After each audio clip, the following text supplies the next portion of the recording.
Economia partidei, Delgado, acolo este, va fi corner, dragi ascultători.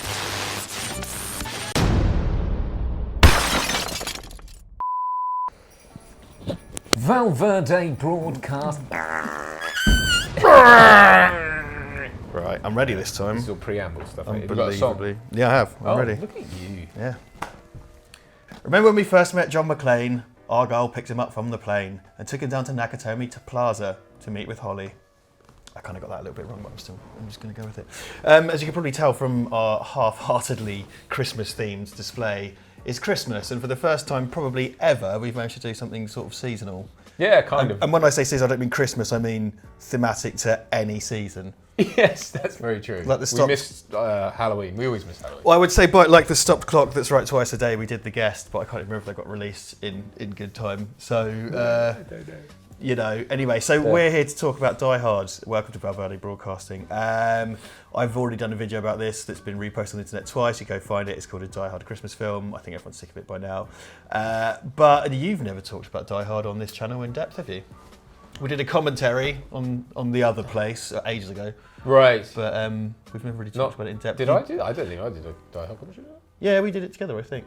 Who's to know, it's probably been deleted. You and Gabri talked about kind of action films broadly, and you touched on Die Hard. We did. We're going to focus down festively on Yeah. Die Hard. It's been great revisiting it, actually, because I rewatched it. Because you watched it like last night? Or Yeah, something? Angelo, God bless him, who does our thumbnails, sent me...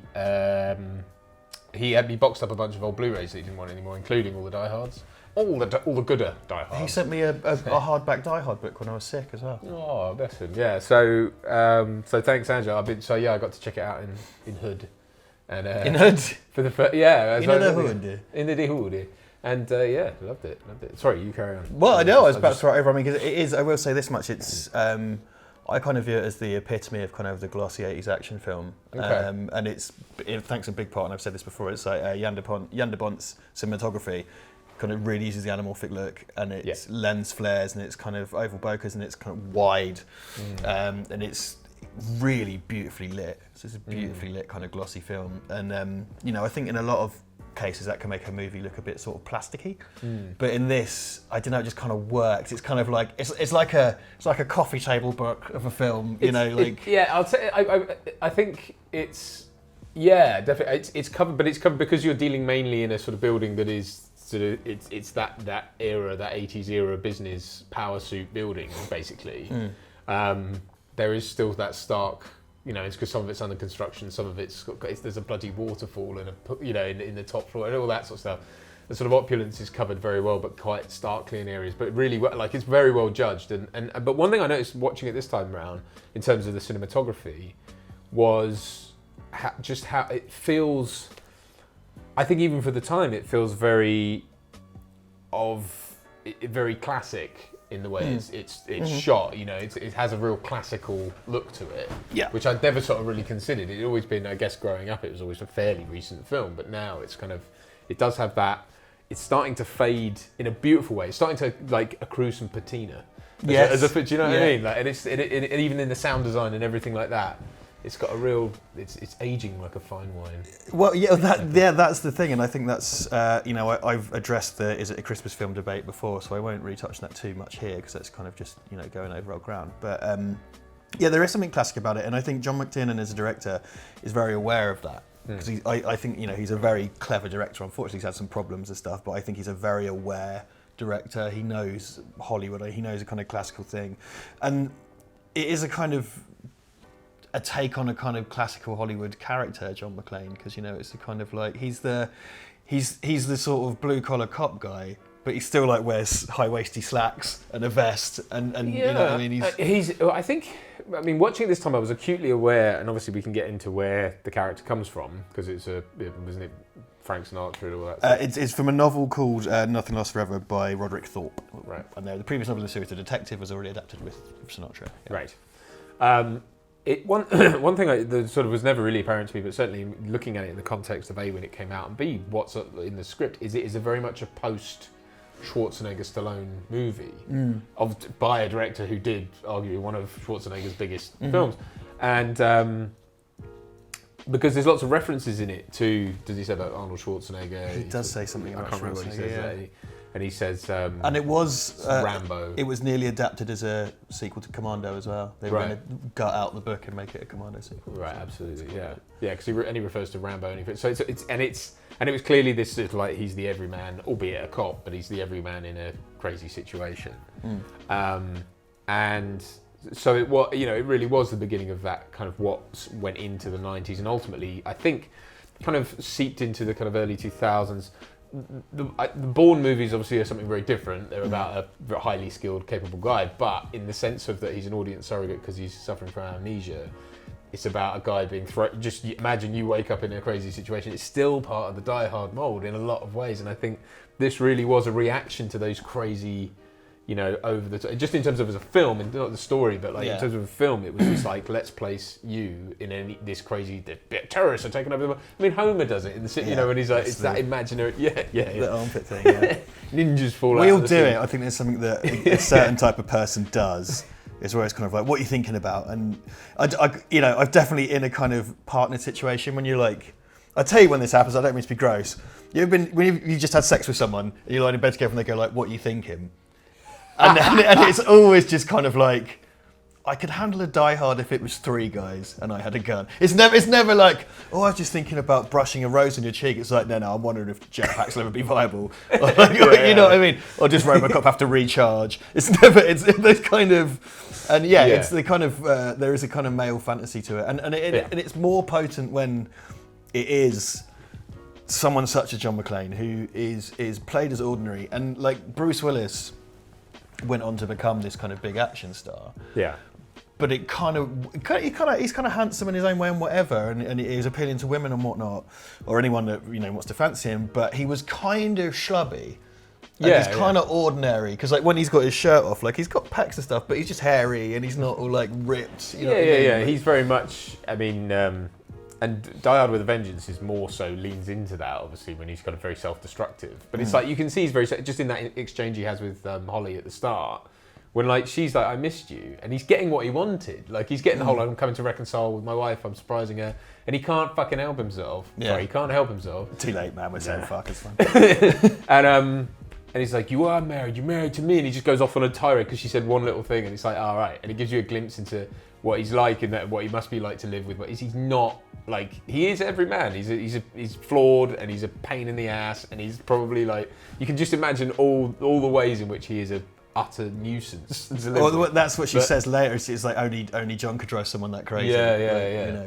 So it's very real in terms of, and again, beautifully observed. And that's one thing McTiernan, and I don't think, I don't know, I would lay it all at his feet, but obviously in terms of the way his scripts work and the way he is able to get so much out of character interaction in such small ways, like the 2 brothers as well. The fact that there's that scene where, he starts just chainsawing through all the things. It's like, 999, and he's rushing to... Like... And it's like that, just that little moment. It's a sort of great choice to make. So it tells you he's the impulsive one. He's the one, he's like... And also it's about... Because obviously later on his younger brother gets killed, and, and he just did a very dangerous thing with him, and it's kind of like, he's quite cavalier with his brother alive when it's him, but then when it's all right when I do it. Yeah, and it's like, so that he's racked with the kind of... So it's great. It's just great setup for lots of, character stuff. But yeah, McClain as a protagonist is so, he is the, if you were in that scenario, what would you do? You've got to build, and all that. Because he's a cop. It's easy to forget that, but like you say, it kind of, I think it tipped off. It began the trend of heroes being a bit more ordinary, because the Rambo Schwarzenegger thing across multiple films. Particularly, I think Commando, which is a D'Souza joint as well, and then obviously Rambo for Stallone. They make him look like Rambo, like towards the end when everything, like, the helicopter's falling down and blown up and everything, and he's going through the waterfall, and he's kind of got the whatever it is, Uzi or something with the strap over his shoulder, and he's like literally crawling through like jungle and water and stuff like that, and it does evoke. There's an interesting difference there to be pointed out between the kind of Schwarzenegger and Stallone personas. Is like, if you watch Commando, like, it's very rare that you see Schwarzenegger get hurt. Yeah. Like in Last Action Hero, it happens and stuff. But another wonderful McTiernan film, and that's designed to break down his persona anyway. Yes. Like Commando, he basically never gets hurt. Yeah. Whereas Rambo has his kind of like self-healing bits and stuff. Yeah. Yeah. Whereas McClain, like he bleeds and he's in pain and he gets upset and he gets worried and he gets defensive. Yeah. And he gets shaken. Yeah. Because he's totally human. Like he's, yeah. You know, but by the time we get to Die Hard 4 or 5, not so much. You know. It is deconstructionist. I won't say it's the first one because obviously you had the kind of New York cop, you know, 70s era stuff, which was very much, you know, like Popeye Doyle and stuff like that is very much a kind of. He's a very flawed deconstruction. You know, as a hero, he's not. It's hard to root for. But do you think it splits the difference between Yeah. keeping in mind it comes after both of those things? So the kind of Schwarzenegger thing, and then it kind of splits the difference. Absolutely, yeah. It's a react. It's because the pendulum went like that. Because that was kind of Hollywood's answer to all that stuff. In the you know, was to go full tilt. You know, I think they were like, "What do we do?" And then there's like, "I know what to do," and then it's like, and it's just kind of like, "All right, whatever." That was the exact meeting. That was how it went. Yeah. Yeah, you as a flyer. Oh, sorry. Sorry, I was trying to sussly turn that down so I can see what time we're on. I'm just going to put that probably in shot. Anyway, carry on, everybody. Yeah, Totally pro.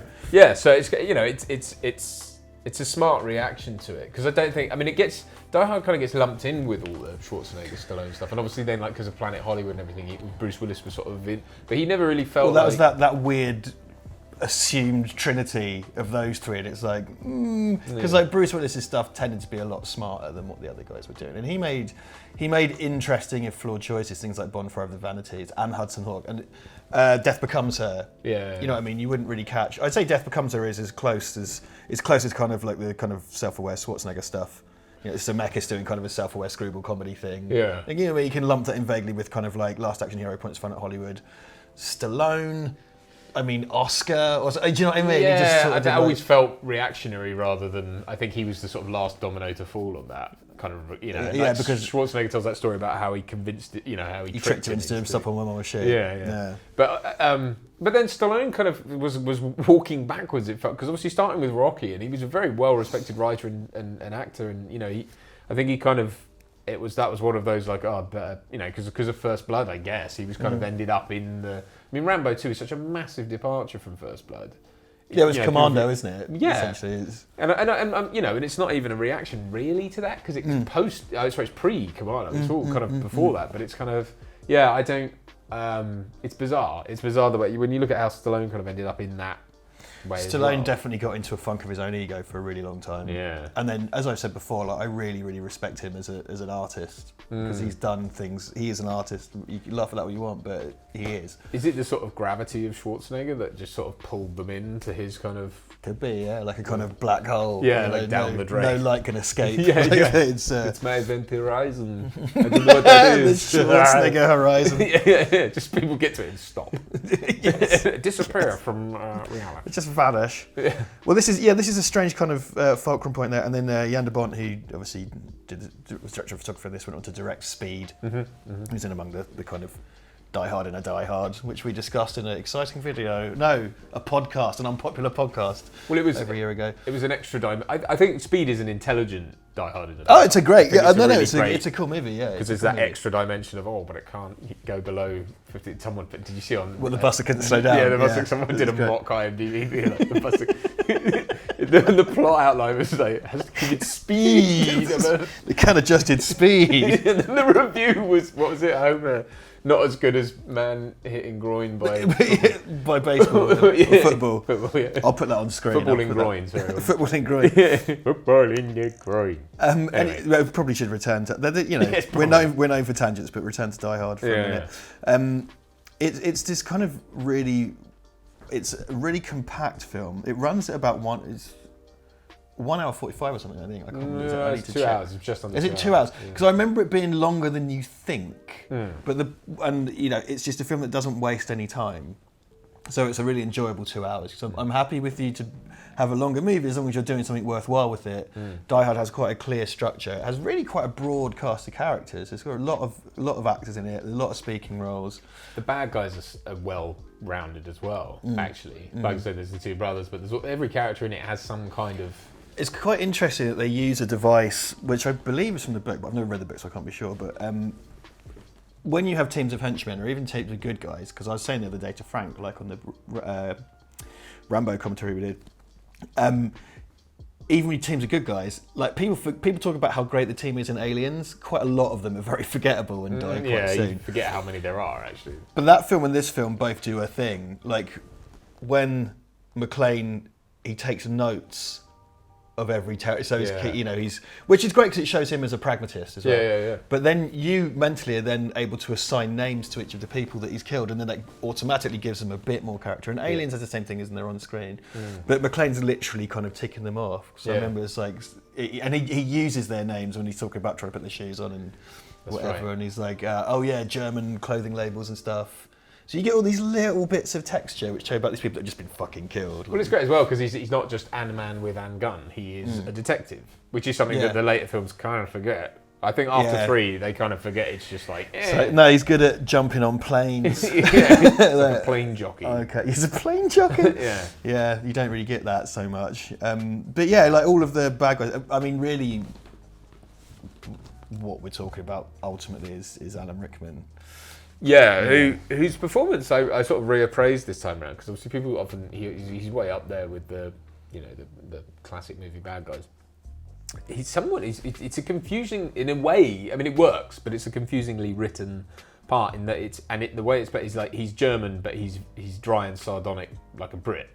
Like it's very, very the German sort of veneer. It's weird how it has its cake and eats it, isn't it? It's kind of like works, British people as bad guys, except he's German. But he's always talking about wanking off about his classical education and referencing Alexander the Great and everything. And he's quite often framed by Ode to Joy as well. Yeah, I mean, it's kind of clearly basically you could say he's an Anglophile German.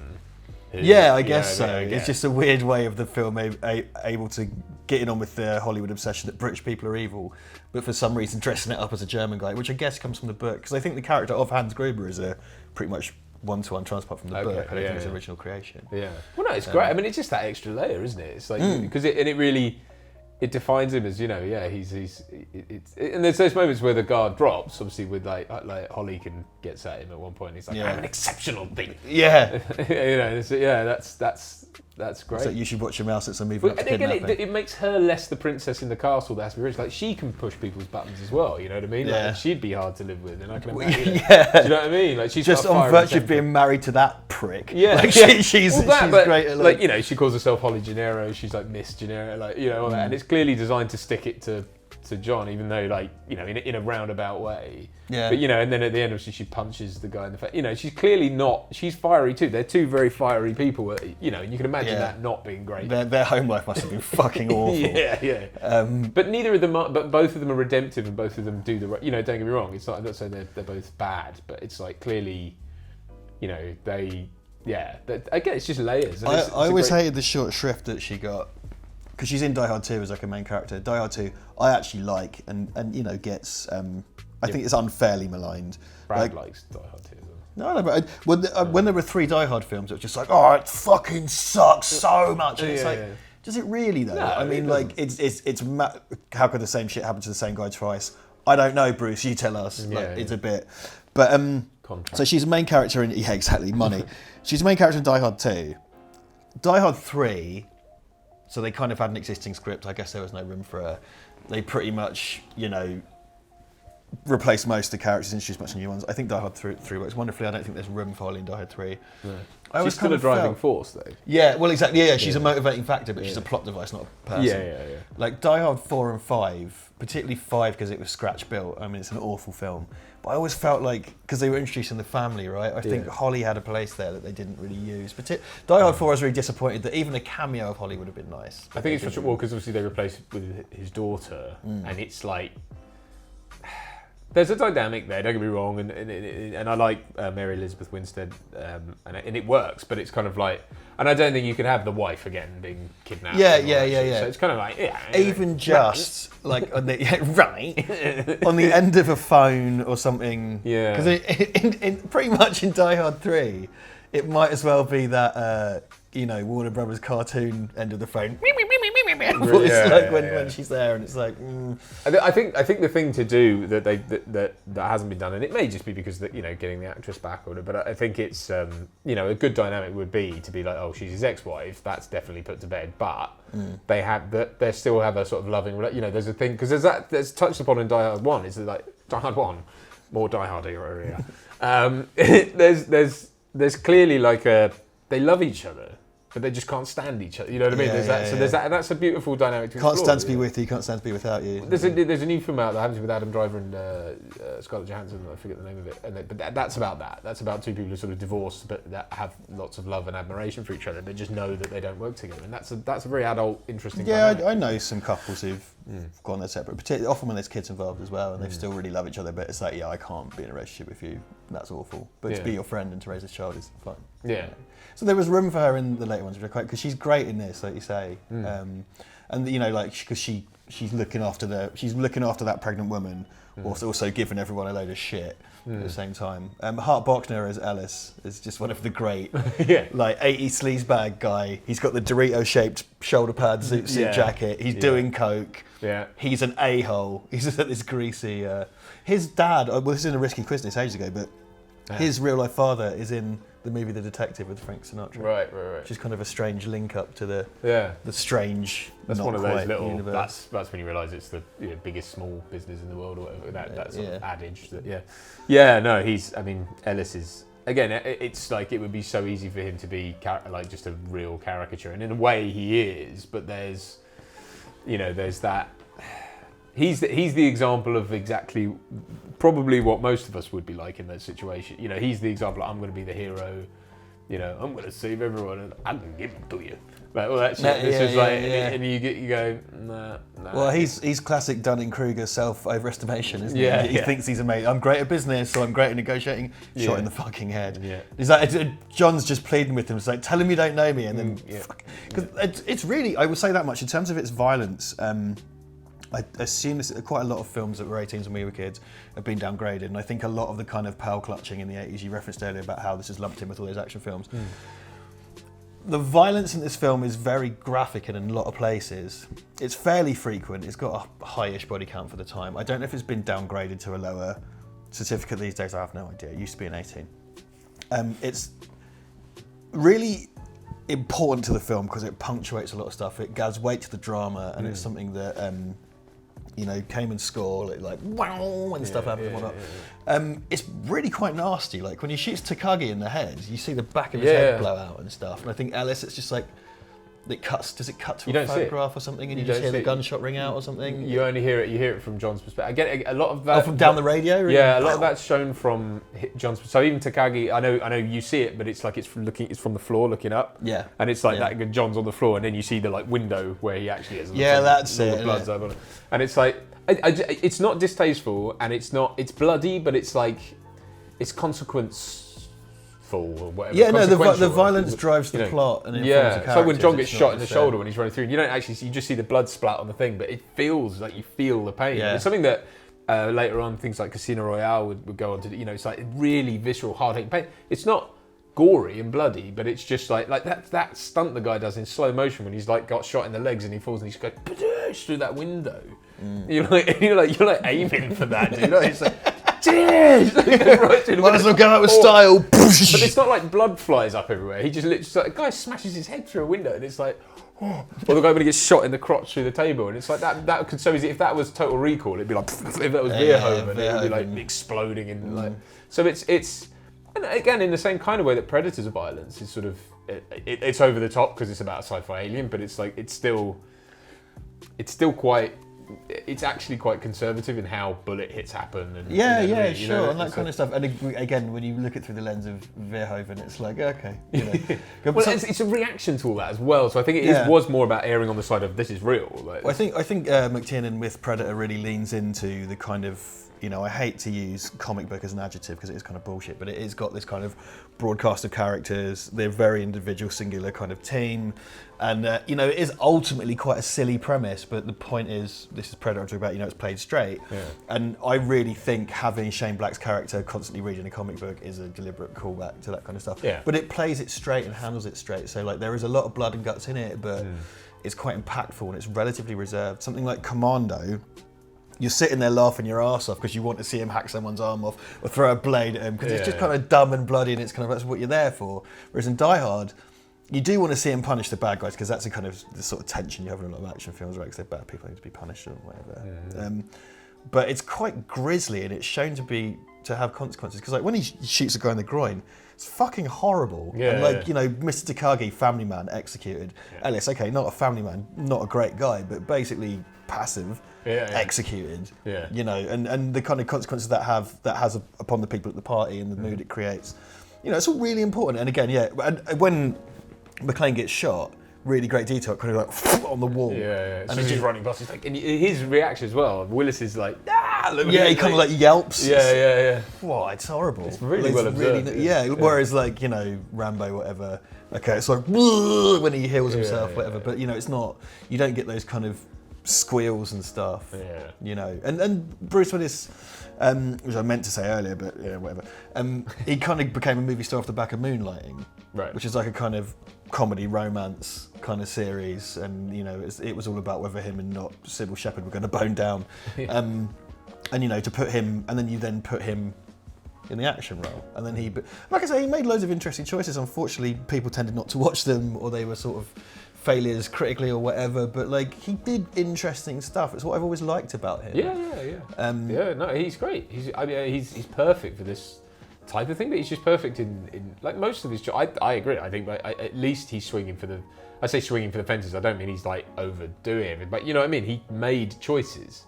It wasn't like, I'm just gonna keep. I know he's gone back to the Die Hard well a lot, and he's done action stuff. But it's like most of his choices, even around that, things like Mercury Rising was quite a good film that no one remembers, but it's quite a good film, you know. And the Jackal remake even isn't bad. Like, he's pretty good in that. And there's choices in that are like you could imagine him balking at, or someone with a lesser kind of.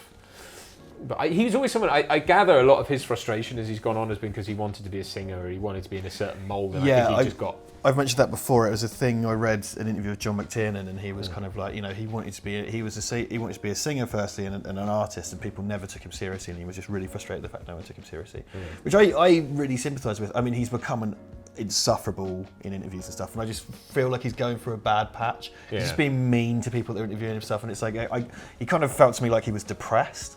Yeah, I mean, I saw the roast, or part of the roast that they did with him, and it was like Demi Moore and so. And there's that exact dynamic I was talking about. Two people who love each other dearly but can't be in a relationship together. And she was obviously laying into him, but there was so much love there, you know. And he seems like a very genuinely warm person. At least he agreed to the roast. Yeah, because if he didn't laugh at himself at all, he wouldn't have done it in the first place. Yeah. So I think you're right. I think he's someone who probably struggles to keep a lid on how he's feeling, which is totally relatable. The trouble is he's in a field where you have a bad day, the world knows about it. You know, so with Christian Bale and Terminator, you can't let the mask slip for a second. You know, I like, you know, Bruce with a twinkle in his eye was how I liked Bruce, and this was peak Bruce Willis with a twinkle in his eye. Very much so. And he still had that a bit in Die Hard 4.